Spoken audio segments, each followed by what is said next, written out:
There was another third-party presidential debate. Unfortunately, Dr. Cornel West and RFK Jr., they were at the Free and Equal event, but they did not participate in the debate. When RFK Jr. was asked why he didn't participate, he was asked this from an audience member. He did say that he doesn't want to have to debate his friend. So he, I guess, would consider all of the third party independent candidates to be on the same page as him. He considers them his friends, and he doesn't want to have to debate those people. I call BS on that because Joe Biden, he said also was his friend when he first started running, but he wants to debate him and Donald Trump. So there's that.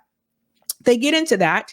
Actually, they kind of started off that way, talking about how do you feel about the other candidates that are not on this stage with you. So we have Chase Oliver, we have Jill Stein. I forget the other gentleman's name, but it'll come back to me. He's a doozy. Wait for this one. But I want to say one thing here as well. Thomas Massie was one of the moderators for this debate. And I was surprised that he decided to stick with that, because if you're not aware, Thomas Massie's wife just passed away very recently. So I was surprised that he decided to still do this.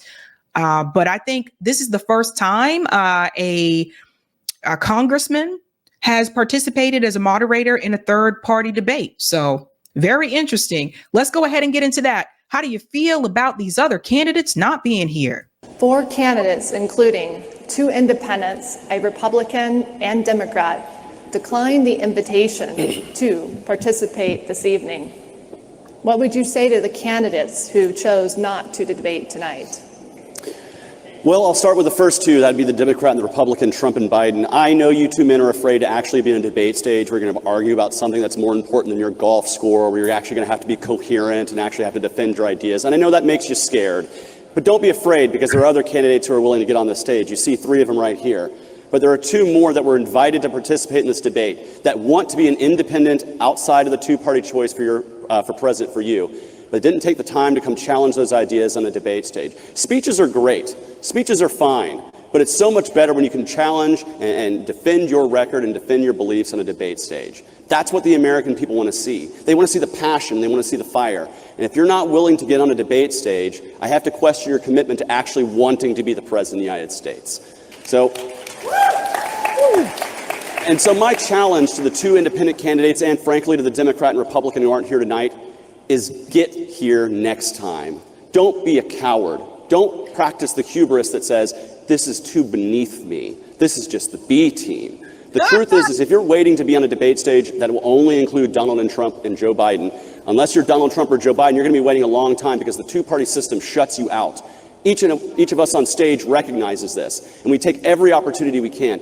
There's a huge group of people in this room that want to hear from a presidential candidate. Why can't you get on the stage and debate? And that's my challenge to both Robert Kennedy, Cornel West, Donald Trump, and Joe Biden. Get on the stage. Defend your ideas. This is the real debate. This is the real debate where people aren't afraid to answer the questions, where the questions aren't being controlled by a corporate media that wants to spread discourse and division amongst this country. This is a real debate where we're going to answer the questions plainly, honestly, and with our own true convictions. And that's something that Donald Trump and Joe Biden can't do anymore. I don't know if it's their advanced age or their inability to tell the truth, but they just can't do it. And Robert Kennedy and Cornel West, you should be on this debate stage with us, uniting the parties together, saying no more to the 2-party system. And if you can't do it, you're just as bad as the 2-party system. Get on this debate stage, you chicken. So that is Chase Oliver. He's running with the Libertarian Party. I guess he told them. It's true. Like, everybody should be there on that debate stage. It's very disappointing. This is not the first third-party debate Free and Equal has held. I covered the last one. They're going to have another one in September. So yeah, it's just bullshit to me. It's bullshit. I don't like that. I don't like when people duck from this kind of stuff.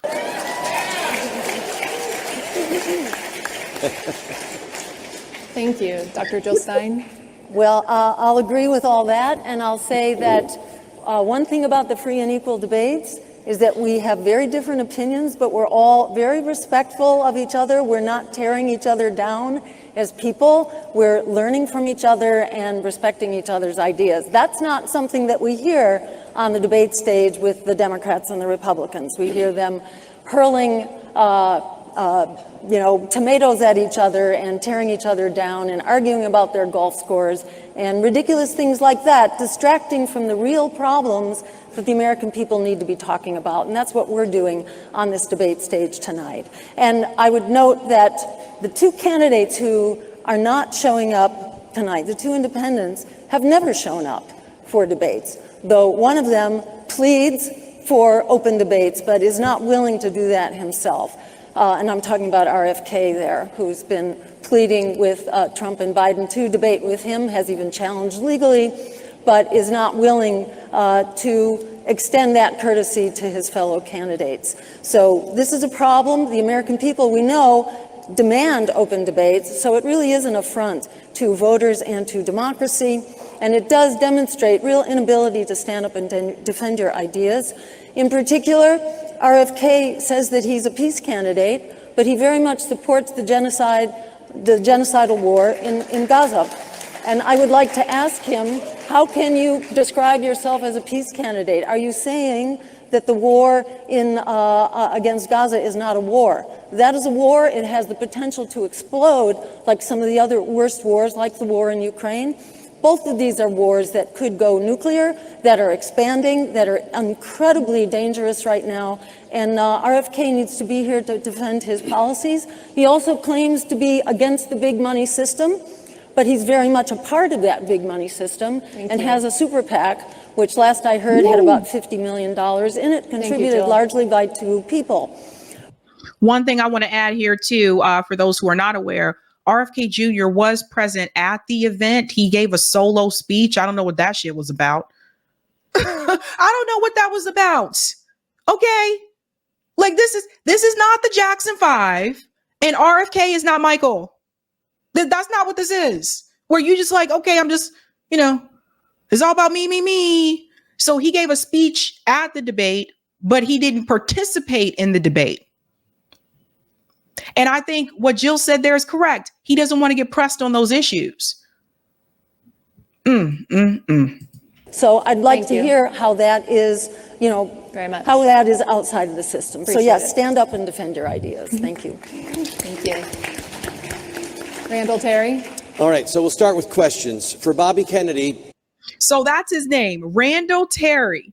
And yes, he's got like a little fro going on. I don't know what's happening, but this guy was cracking me up. You made chickens. I saw one right there. You made chickens that you used at the where you wanted to go after Biden and Trump. They wouldn't let you on the stage. So my question to Mr. Kennedy, since he doesn't want to be up here with us, is can we just recycle your chickens? Maybe cut them up and make them into Bobby McChickens. I don't know. All right. For Trump, here's my question. You see that as you've toned your rhetoric down over the last few weeks, your poll numbers have gone up. Do you wish you had learned this lesson sooner? For Cornell West, who does your hair? Help a brother out here, would you?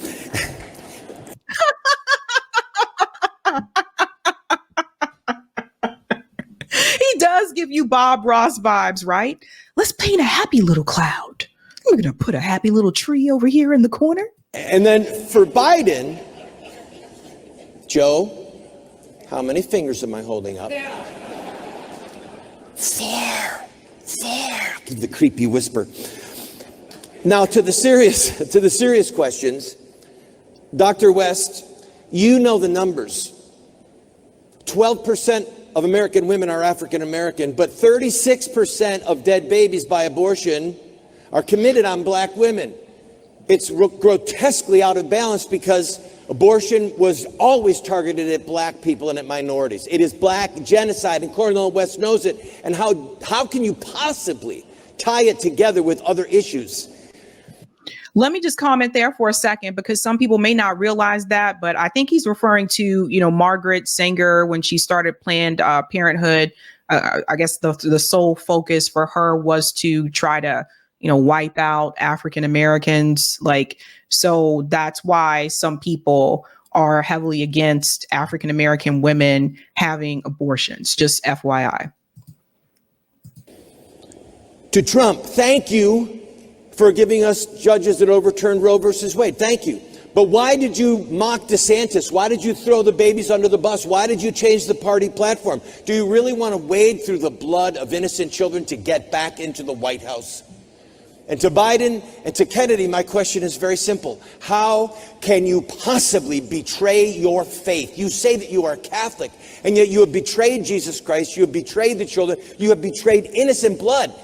And do you not fear God that you will face him with blood on your hands if you continue down this path? Thank you. That's my question. Appreciate it. Thank you. It reminds me of a professor I had in undergrad that nobody took seriously. To clarify, the chickens were funded by the super PAC, by Kennedy, not his campaign at the LNC. And yes, both of them were invited to this debate tonight. I hope that they will be attending our debate this September. So I'm glad that they came and spoke here at Freedom Fest, and I hope they'll be at our 4th debate this September. So you guys heard that, right? They're going to have another debate in September. So RFK and Cornel West can't pretend like they don't know, or that they, you know what I mean? They know well in advance. Congressman, the next question is yours. All right, thank you. How would you fix the inflation crisis affecting cost of living, things like fuel, food, and housing? Dr. Jill Stein, you may go first. Great. So it's very important when spending money into the economy that money actually create growth in the economy. Because if you're simply throwing in dollars and you have a fixed pot of goods and services, you're going to drive inflation. So throwing money into the economy without actually growing it is not a good thing.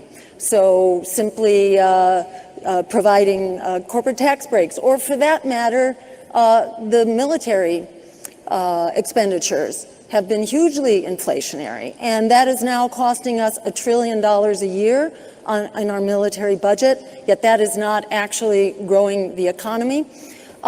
We need to also trim our expenses, and we need to cut the fat from healthcare in particular. In healthcare, we're spending over $4 trillion a year, quite a bit more than on our military budget even, 4 times as much.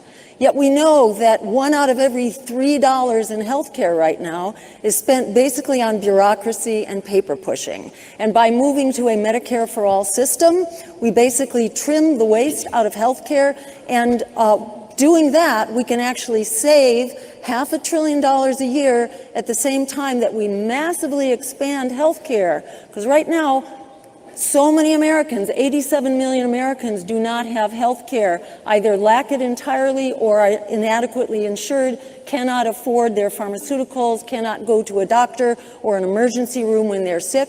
We have a health care crisis, yet we are wasting so many of our health care dollars, spending twice as much in this country per person as we are in any other, in the next biggest spender, actually, around the world. So we can do much better with our healthcare dollars, and we can trim them enormously. Likewise, the fat in the military budget. Is that budget actually making us safer and more secure? No, it's actually impoverishing us and endangering us all around the world while draining $1 trillion. So we will cut the military budget in half and ensure that our dollars are actually used productively. Thank you. Thank you very much. Randall Terry. I just want to say we do have a lot of money, but it's just spent in the wrong places. We have a defense budget that's over $860 billion right now. It's ridiculous. I'm a musician, and when President Biden started pumping hundreds of millions and billions of dollars into people's pockets so that we could sit at home during the manufactured COVID crisis, he saved the largest big box retailer of musical instruments in America. They were in bankruptcy. And everyone got money, and everyone was staying at home, and they went out and bought music instruments, or they had them sent in the mail, and it was great for the music industry, and the price of instruments went through the roof. There was massive inflation because all this money was pumped into the economy. We saw it happen with housing again when all that money was pumped into the economy, and people started saying, I want to get out of some of these really dangerous cities. Here's what I fear. First of all, Everyone in this I don't know about you guys, but I didn't get much money from Joe Biden. I got that one stimulus check, which was supposed to be a $2,000 stimulus check, but we were shortchanged. So I don't know, like, again, the child tax credit and stuff like that didn't apply to me. I don't have children. So that's all I got was that like the stimulus check, the student loan, like, debt cancellation thing. That was really tricky. Some people were able to get it. Some people were not able to get it, but I don't know what he's, I don't know. This guy is a trip. Room, because of our reading of libertarian and sound economic theory, understands we need to go to real money, not fiat money. We need to get away from fractional reserve banking. We understand these things. The issue is this: we're in uncharted waters in the history of the entire human race. There has never been this much debt, and never has this much debt been tied to fiat currency. So let's say that we did move towards gold-backed currency or towards real precious metals, however that would work, trying to transfer enormous sums of money. We would have a debtor's hell, because the opposite of inflation is deflation. We don't know how this is going to end, people. One thing I believe that we need to do, without question, is to have complete, utter, total energy independence. If we had our own oil, we have the greatest reserves in the world. Drill, baby, drill. That is my motto. Put the pipeline in. We should be paying $1.90 a gallon for gas. We should not be slaves to Saudi Arabia and live in a fantasy world that we can somehow put solar panels on our cars and make them drive. Yes, we want to move in that direction ultimately, but that is not where we are today. And today we're being choked to death because of the amount of money we are spending on fuel. So I apologize, I'm about out of time. The answer is, I don't know what we're going to do. And history is going to record that bad people made bad decisions. Your time's I don't know. I felt like this guy is running on theory, running on theory. Larez said, LOL, Sab, for real, on professor not taken seriously. Yeah, so I had a professor when I was in undergrad who we just didn't take seriously because he used to drink before class. So he would come to class with like a buzz. And like one time he came to class and there was like a beer stain like on his shirt and everything. And we used to be like, I don't want to say his name on here. We used to be like, is he for real? And he wouldn't deny it or hide it. Like he would tell us, he was like, sorry, I'm a little bit late. I was across the street getting drunk.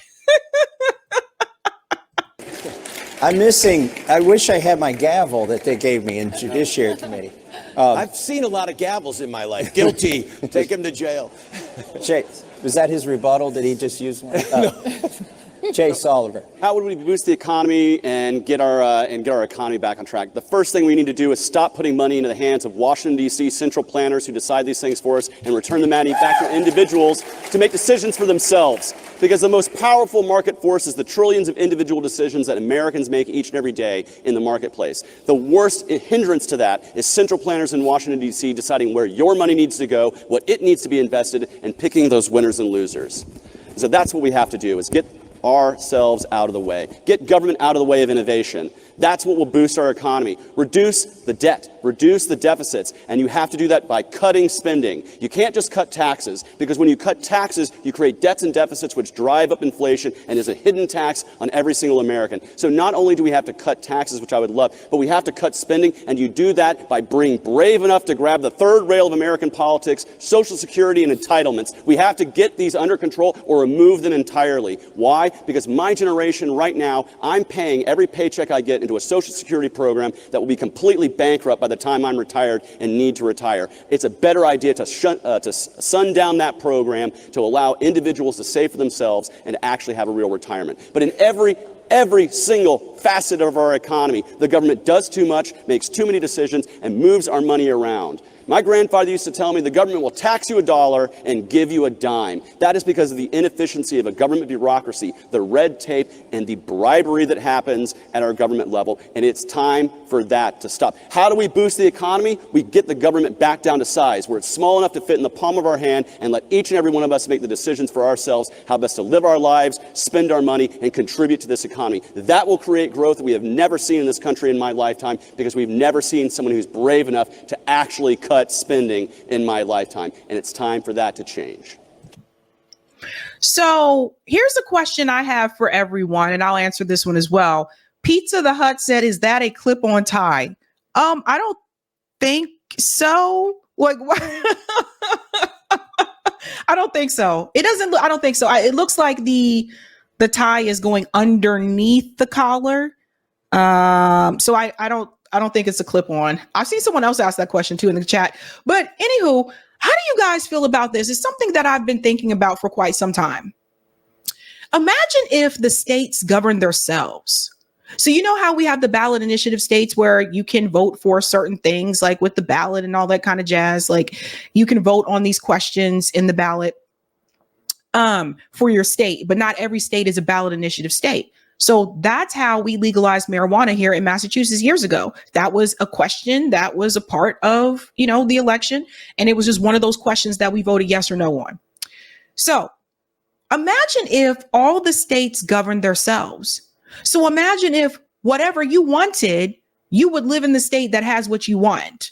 I've been thinking about this for a while. Maybe I need to write an article about this to see how people feel about it. Like, for example, say you live in Texas and say in Texas, like, if you're against, abortion or whatever, then Texas has their laws for that. So if that's where you want to be, that's where you could be.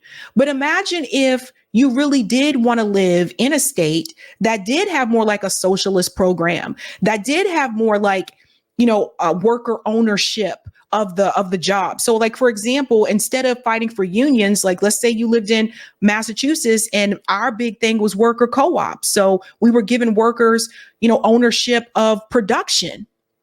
What if every state could govern itself? How would people feel about that? I was just thinking about what Chase was saying there, and it makes me wonder if sometimes maybe it's the federal government that is the problem. Makes you wonder. It's a clip on.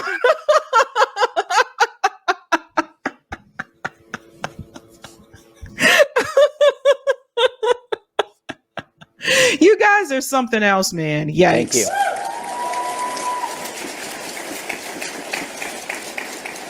Do we have any rebuttals, expansions on that question before we move to the next one? Well, I can't resist. Jill. I would question the notion that we're all going to fix these problems ourselves in our own individual worlds. How will you fix the problem, for example, of PFAS, which was emitted particularly by the military, but also by corporations, and is now in our water supplies everywhere? It's actually in your blood, it's in your body tissues, and we're now discovering that there are very serious problems here. Are we going to expect suddenly all the manufacturers of PFAS and everybody who's incorporated it in their products and using it on military bases, suddenly it's going to go away? I don't think so. You can pretend there's not a climate crisis, but good luck. What does it mean when it's 120 degrees here in Las Vegas for days on end? I'm sorry. You can pretend that it's the moon or the solar cycle or something, but we've got a number of confluent problems here that really do require that we remove the CO2. Jill. And you can, there is a solution to your. Oh, am I over my? Yeah. Okay, sorry. Okay, I could go on a long time about that. Thank you. I just want Chase, to quickly respond to that. Giving us our own individual agency doesn't mean that we're not going to form ourselves together and solve problems together. Just because I don't want the government to do something doesn't mean that I don't want communities to gather around themselves and do it ourselves. So that's a good point. I wanted you guys to hear that. Like, again, what if we actually had communities working together? Because I do feel like we don't have real community in this country. I don't feel like we have strong communities like we used to. When my parents talk about the way that they grew up, it seems like everybody in the neighborhood knew each other. If my mom got in trouble, like my grandmother knew before she even got home from school, like things like that, because like people in the community looked out for each other. So I'm thinking about what he's saying here. I'm open. I'm open to ideas. Now, when it comes to poisoning air and water, I agree with you. We need to have clean air and clean water. When a company poisons a community, they should be able to sue a company without any tort caps. Let a citizen jury bankrupt the polluters. That'll be a free market incentive to make sure it's never happening again. But what we don't want to do is we don't want to put that in the hands of bureaucrats to say, we can only allow this much poison in our water or that much poison in our air. I would rather individuals do this through the judicial system, hold companies accountable, sue them, take them to court, have a citizen jury bankrupt these companies. But when we remove tort caps, because right now, When they pollute, they get a slap on the wrist. And who created those caps on torts? The government. Remove those tort caps and let individuals sue the hell out of these companies and clean up our air and water that way. But we can do so much outside of the realm of government needing to organize it for us. From everything from helping those suffering from addiction, helping those who are less fortunate, helping to provide housing for those who need it. We can do that without the government telling us how to do it. Thank you, Case. I don't know. Landu said he's lying there. Eric says the same thing. Chase's ideas are unserious. Okay. Anyone else? Randall? One of the core concepts we're debating is, where was the Savior born? Bethlehem or Washington, D.C.? Because so much of what is crushing us is government regulation, government employees. I feel like I'm having deja vu when President Reagan said, the worst thing you want to hear is, hi, I'm from the government and I'm here to help. Some of us are old enough to remember that. Right, exactly. So one of the greatest things that we could do to boost the economy is fire government employees. The biggest employer in the United States of America is the federal government. This is insanity. Let them go into the real world, have a real job, produce some goods and services, and that will boost the economy. It's like the Let me pause for a second. Here's the problem that you run into with that. Everyone I know that lives in the DC area, with the exception of Colin is a teacher, but everyone I know that lives in the DC area works for the federal government in some way, shape, or form, whether they work at the VA or, because like that is the main employer, like in DC. So if you do eliminate federal jobs, how are all those people that live in where are they going to work? And I don't know if everyone has been to DC, but my family is from that DMV area, the DC, Maryland, Virginia area originally. And I'm thinking about that, like, where are all those people that live in Washington, DC, or live in like the Silver Springs area in Maryland, or the Nova area in Virginia, like Arlington and Alexandria? A lot of those people work for the federal government. So they would have to create new jobs in Washington, DC. That's what I'm just thinking about here. Declaration of Independence said, Thomas Jefferson said they've sent large swarms of armies to eat out our substance. Our substance is being eaten out by these massive tax burdens that we pay, and a huge part of it is going to federal payroll. So I agree with everything Thank you, Chase said Randall. on the end. So much. Oh, I'm sorry. I apologize. Yeah, it's all right. Thank you. All right. We'll move on to our next question. Global tensions are rising. How would you ensure that our actions promote peace and prevent escalation, that is, towards a nuclear conflict? Randall. This will be the last one we cover here. You guys can watch the full debate on Free and Equal, but I did want us to get to the foreign policy. Terry? Louder? Your mic just Mike died. just went out. You got me there? All right, we all set? Here, Did you want to ask the question? I'll ask the question. How about that? There you go. Global tensions are rising. How would you ensure that our actions promote peace and prevent escalation towards a nuclear conflict? Randall Terry. Well, I think that it was a disaster for us to get in at the level that we did with Ukraine. Ukraine is not a part of NATO. Every time I hear Biden tout NATO and tie it to Ukraine, I'm thinking, well, are you out of your mind? Ukraine is not in NATO, first of all. Nope. Discussing whether or not we exit ourselves from the entanglement of NATO is a valid discussion. It is a valid discussion. But I am with President Reagan on this one. Peace through strength. Peace through strength. The way you keep a nuclear war from happening is to make the enemy believe that this would be a disaster for you to attack us. And then full steam ahead with creating an Iron Dome over the United States of America. I believe in the ability to shoot down missiles from the sky and not kill our people in our cities. There you go. How about we just get rid of nuclear weapons, period? Chase Sullivan. Well, I think the first way we start promoting peace is ending the war machine that exists around the world that's backed by the United States taxpayer. I got started in politics being an anti-war activist opposing the Bush wars during the War on Terror years because I saw a war in Iraq that was manipulated by CIA data to bring our troops into harm's way, and it killed thousands of troops. It killed and displaced millions of Iraqis, and now we have tens of thousands of military veterans who have suffered from suicide due to the trauma they suffered from the United States war machine. So as Commander-in-Chief, the first thing I'm going to do is signaling that we're removing our military footprint from every single continent. We are not the world's police. It is not our job to have to fight wars all over the world. It is not our job to exacerbate conflict in the world. In fact, the best way that we can promote peace is through free trade, free markets, and actually engaging in free commerce and voluntary exchange with nations around the world. Because if I'm selling something to you or I'm buying something from you, I don't have a vested interest in shooting at you. And that's the way we change this. Right now, we've been exporting our values around the world with the bomb, the bullet, and the drone. And it has led to further tension against the United States. It will eventually, as Ron Paul and others have said in the past, it will lead to blowback if we continue this. We have to end the war machine and promote peace through actually saying we are not going to be dropping bombs on your kids anymore. That's the first thing that we need to be doing. How many Iraqis are dead? How many people see their kids dying around the world? How many kids have died in Gaza today or in the Ukraine war because the United States has exacerbated the conflict? It is time for us to have a new foreign policy vision, one that is rooted in actual free trade and diplomacy with our neighbors, because that's the way we engage with our neighbors here at home. We engage in commerce and discourse and respect with one another. We don't shoot our neighbors just because we disagree with them. And we need to make that the policy of the United States. No more war, in the war machine, in the death machine all around the world, and support peace. I agree 100% with that. I'm tired of it. It's too much. Is the tie really a problem?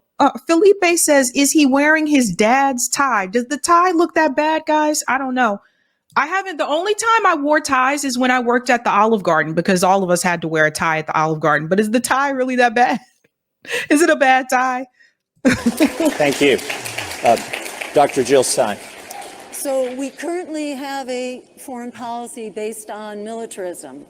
There's a name that the Pentagon gives to its military policy called full spectrum dominance.